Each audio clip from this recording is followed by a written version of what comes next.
महाराष्ट्रात राहून इथली भाषा शिकणं म्हणजे कुणावर उपकार करणं नाही, तर तो इथल्या संस्कृतीचा थोडा तरी आदर करणं आहे.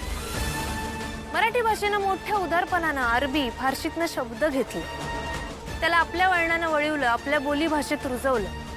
कारण माझ्या मराठी भाषेचं मन लय उदार आहे, पण म्हणून त्याचा मूळ बात सोडलेला नाही. जग बदलतं, तिथे इंग्रजी गरजेचीच आहे, त्याला हरकतच नाही. तुम्ही इंग्रजी शिका, अरे एकाला 10 भाषा शिका, सारा जग जिंका, मला त्याचा अभिमानच वाटणार आहे. खरं ज्या मातीतलं तुम्ही अन्न खाताय, ज्या रस्त्यावर चालताय, जिथल्या लोकांमुळे तुम्ही घडताय, तिथली भाषा शिकणं म्हणजे काय गरजेचं आहे असं म्हणणं म्हणजे यो तुमचा अहंकार आहे. भाषा शिकणं म्हणजे कुणी लहान होत नाही, उलट त्याची दुनिया मोठीच होती. आपण जिथं राहतोय तिथल्या भाषेला आपण जर मान सन्मान दिला तर ती आपली सभ्य असण्याची पहिली पायरी असते.